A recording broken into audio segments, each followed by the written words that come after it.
Dat, cair, dan gas dalam bentuk es, air, dan uap. Mirip dengan hal tersebut, satu Tuhan adalah Tuhan Trian, Bapa, Putra, dan Roh Kudus. Apakah pernyataan ini benar secara ilmiah? Sebelum saya memberikan jawaban, kita tidak seharusnya menggoda Tuhan dan juga menguji Tuhan, karena kita di sini untuk menguji Anda.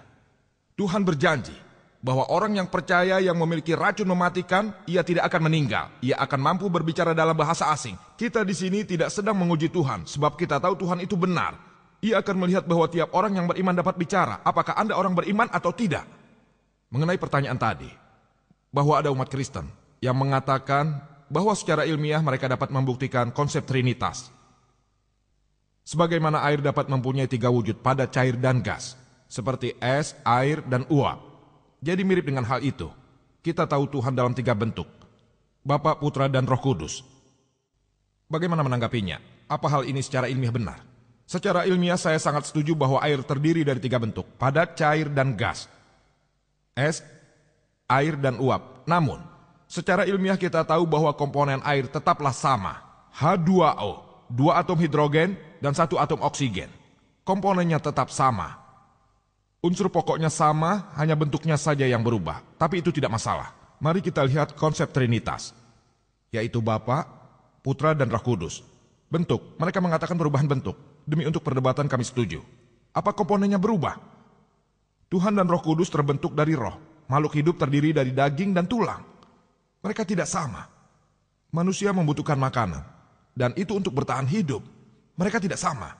Yesus telah memberikan kesaksian ini, damai baginya. Ajaran Lukas, bab 24, ayat 36-39. Dia berkata, "Lihatlah tangan dan kakiku. Pegang dan lihatlah, bagi roh yang tidak memiliki daging dan tulang." Dia memberikan tangannya dan mereka melihat. Kemudian mereka sangat gembira, dan dia berkata, "Apakah kamu punya daging untuk kau makan?" Mereka memberikan ikan panggang dan selembar sarang madu. Dan dia pun makan. Untuk membuktikan apa? Ia terima ikan panggang dan selembar sarang madu itu, dan dia pun makan. Untuk buktikan apa? Dia Tuhan? Atau dia bukan Tuhan? Dia makan. Karena terdiri dari daging dan tulang. Sedangkan roh tidak punya daging dan tulang. Ini membuktikan bahwa hal tersebut secara ilmiah tidaklah mungkin. Bahwa Bapa, Putra, dan Roh Kudus. Bapa, Putra, dan Roh Kudus itu adalah Tuhan yang Maha Kuasa. Jadi, jelaslah sudah. Konsep Trinitas tidak ada dalam Injil. Tapi konsep Trinitas itu ada dalam Al-Quran. Dikatakan dalam surat An-Nisa 4 ayat 171. Wala taqulu salasa. Jangan katakan Tuhan itu 3. Antahu khairul lakum. Berhentilah, itu lebih baik bagimu. Konsep Trinitas juga terdapat dalam surat Al-Maidah. Bab 5 ayat 73. Lakot kafarol lazina qalu innallaha salisu salasa. Sesungguhnya kafirlah orang-orang yang mengatakan bahwasanya Allah salah satu dari yang 3.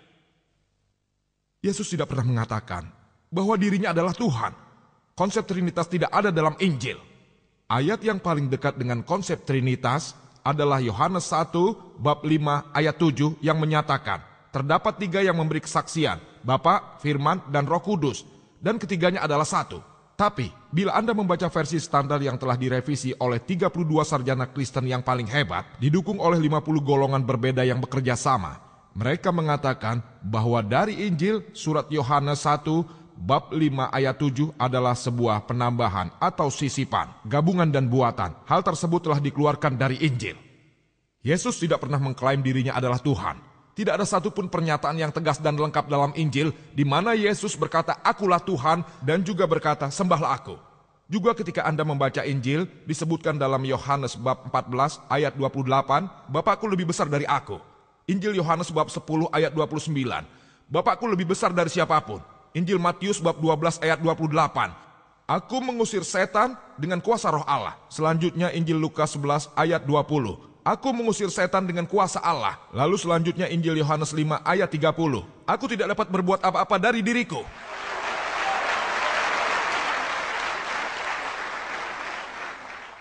"Aku menghakimi sesuai yang kudengar dan penghakimanku adil, sebab aku tidak menuruti kehendakku sendiri, melainkan kehendak Dia."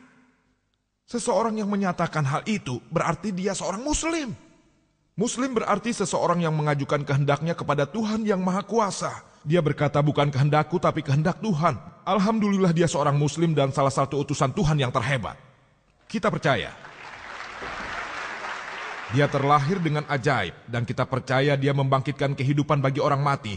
Dan seizin Tuhan, dia juga bisa menyembuhkan orang yang terlahir buta dan kusta dengan seizin Tuhan. Kita menghormati Yesus sebagai salah satu utusan Tuhan yang terhebat. Tapi dia bukanlah Tuhan, dia bukan bagian dari Trinitas. Sebab Trinitas tidak pernah ada. Al-Quran berbunyi, Qul huwallahu ahad, Allah hanya dia satu-satunya. Sebelum kita menginjak ke pertanyaan berikutnya dari Mike, sebelumnya saya mengumumkan bahwa para saudari seharusnya mengantri dengan tertib. Sayangnya mereka tidak melakukannya, jadi kami di sini mengalami kesulitan untuk menyeimbangkan pertanyaan-pertanyaan. Baiklah, apa yang akan kami lakukan? Kami tidak terlalu mempedulikan label pada Mike. Jika para saudari ingin bertanya di sini, kami akan mempersilahkannya. Tolong buat semuanya seimbang demi kemudahan, karena ruangan ini sangat penuh dan kami mengerti. Sekarang kami persilahkan satu pertanyaan untuk Dr. Campbell dari sebelah sini. Dan mic yang berada di belakang diperuntukkan bagi para pria yang ingin mengajukan pertanyaan untuk Dr. Zakir. Demikian halnya untuk para wanita. Mic bagian depan untuk pertanyaan bagi Dr. William Campbell dan mic bagian belakang untuk Dr. Zakir. Ada pertanyaan untuk Dr. Zakir? Iya. Apakah Anda ingin bertanya untuk Dr. Campbell? Di sebelah sana. Baiklah, saya pikir mereka telah mengambil posisinya masing-masing dan mengubah posisi organisator yang telah diberikan. Kami menghargainya karena penuhnya gedung ini. Pertanyaan berikutnya untuk Dr. Campbell dari mic ini. Terima kasih. Assalamualaikum. Alhamdulillah malam ini segala puji bagi Allah yang merupakan Tuhan dari semua manusia. Malam ini merupakan dialog yang sangat menarik dan sebuah dialog mengenai hal tersebut. Berbicara mengenai topik yang sangat mulia bagi manusia. Untuk semua manusia. Untuk itulah kita berkumpul di sini untuk membicarakan masalah Mohon langsung ke pertanyaannya. Ya, baiklah. Bismillah. Dengan nama Allah. Pertanyaannya adalah, kami telah datang ke sini bersama-sama untuk sebuah peristiwa. Seharusnya bisa memberi manfaat bagi kita. Oleh karena itulah, saya bertanya pada Dr. Campbell sebagai seorang Kristen dan juga dengan rekan-rekan Anda. Apakah peristiwa ini telah menjalankan tugasnya untuk membuka cahaya yang samar-samar demi mengkaji lebih jauh tentang kebenaran Islam?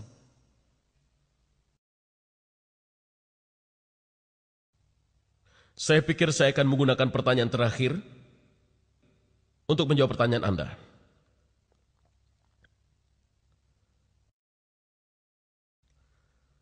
Dr. Naik mengatakan tak ada tempat di mana Yesus mengatakan bahwa dirinya adalah Tuhan. Dalam Markus bab 14:61, dia tidak menjawab.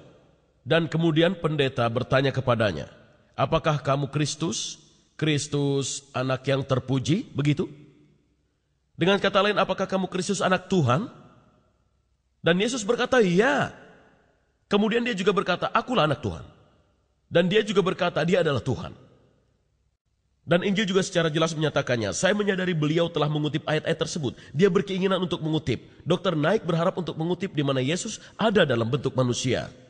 Namun, ayat lain menyatakan Yesus berkata, aku dan Bapa adalah satu. Juga dikatakan pada awalnya adalah firman. Dan firman tersebut berhubungan dengan Tuhan. Dan firman tersebut adalah Tuhan. Dan Tuhan terdiri atas daging dan tinggal bersama kita. Dalam pembaptisan Yesus, Bapa berbicara dan mengatakan, ini adalah anak tercintaku. Yesus ada di sana dan Roh Kudus menurunkan Bapa, Putra dan Roh Kudus. Kami tidak membuat ini semua sendiri. Hanya satu hal kecil dan sekarang rekan saya mengajukan pertanyaan di sini. Kami telah belajar banyak hal. Dan saya sendiri juga ingin terus belajar. Namun saya masih terus berpikir bahwa 500 orang saksi yang menyaksikan Yesus setelah dia bangkit dari kematian mempunyai kekuatan lebih daripada saya, daripada Muhammad yang datang 600 tahun kemudian sebagai salah seorang saksi. Terima kasih. Kami persilakan satu pertanyaan untuk Dr. Zakir dari bagian belakang. Silakan saudari. Dr. Campbell pertama-tama mencoba mengemukakan fakta yang salah mengenai pandangan Al-Quran tentang alam semesta dan Anda menyangkal anggapan tersebut. Tapi tidak ditujukan apa yang Injil katakan mengenai bentuk bumi dan aspek yang lainnya. Saudari menanyakan pertanyaan yang tidak saya tujukan. Mengenai apa yang Injil katakan tentang bentuk bumi karena berkurangnya waktu, saya dapat menunjukkan 100 poin lain. berkaitan dengan berkurangnya waktu. Namun demikian, saudari ingin mengetahui apa yang Injil katakan tentang bentuk bumi. Hal ini disebutkan dalam Injil Matius bab